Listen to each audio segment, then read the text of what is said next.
طبعا اللي انتوا شفتوه دلوقتي ده سام سوليك ومايك مينزر وشويه مزيكا بيحسوك ان الناس دي يعني اخترعت علم جديد. طبعا الناس دي شغاله بالاولد سكول، بودي بيلدينج اولد سكول. الفيديو ده كده بسرعه ان هم عاملين تمرين فورم من تمارين اللات بول داون. اللات بول داون ان انا بسحب ايدي لتحت، بس بيقول لك ان انت كده ده اعظم تمرين للبايسبس. تمام. طيب لو جيت بصيت كده بسرعه على الفيديو اللي انا لسه مصوره ومنزله معاك ده، هتلاقي ان انا اول حاجه لما بسحب ايدي لتحت فانا برضه حصل لي شولدر ادكشن. كده كده الاناتومي ما بيكذبش، انت حصل لك شولدر ادكشن. فرقم واحد العضله الرئيسيه المحركه هي اكبر عضله بتعمل الفعل المفصلي ده او الحركه المفصليه دي، هتبقى لاتسمس دورساي او العضله الظهريه العريضه. تاني حاجه هنبص عليها البايوميكانكس. فانت لما تيجي تبص هنا هتلاقي ان اللاين اوف بول اصلا نازل باراليل او موازي شويه للالياف العضليه السفليه والوسطى اللي موجوده في العضله الظهريه العريضه. بالتالي برضو ده اثبات ان العضله اللي هتكون مستهدفه غصب عني وعنك هي العضله الظهريه العريضه. بس انا حصل عندي ثاني للكوع البوفليكشن، بالتالي انا عندي البايسبس براكياي شغاله.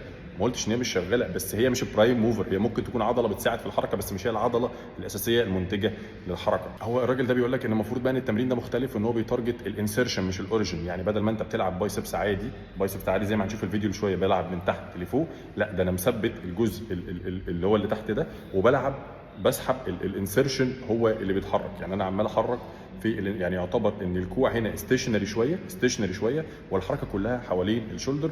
فدي معلومه يا ريت فيكم اللي يعرف سام سوليك يقولها له. لما بتحصل ماسكولار كونتراكشن تقريبا العضله كلها عند الاوريجن والانسيرشن بتنتج قوه متساويه. مفاجاه صح؟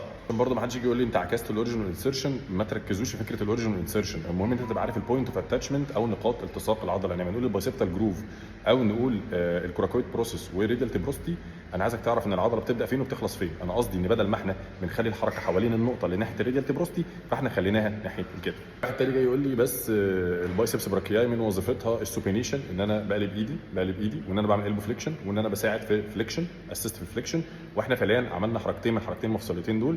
هقول لك مفيش مشكله، هو برضه حصل بس زي ما قلت لك تشريحيا وميكانيكيا ده مش افضل تمرين للبايسبس براكياي. فما تتخدعش بالشكل والفورمه والكلام ده، وخلي العلم بسيط وسهل. حاول تفكر هتلاقي الموضوع زي ما انا بقول لك. طب ايه الحل يعني طالما سام سوليك غلط يا عم وانت صح يا عم؟ انت اللي صح يا عم. انت يا عم فورمتك دي وانت راجل نحيف كده انت اللي صح. اي تمرين هتعمل فيه ان انت هتركز على الالبو فليكشن واللاين اوف بول يعتبر في اتجاه الالياف العضليه، ده هيوفر لك مقاومه افضل. تمرين زي اللاينج او اللاينج بايسبس كير اللي احنا بنعمله في الانكلاين بايسبس كير، وتمرين زي بريتشر كيرز، تمارين احسن من التمرين ده 100 مره. ما تنساش تعمل لايك والفولو والشير وابعت الفيديو لزمايلك، خلي كله يستفيد. ولو محتاج مساعده في برامج التدريب ما تنساش تسال على برامج التدريب في MTS مهنا ترانسفورميشن سيستم، اول برامج تدريبيه تعليميه في مصر.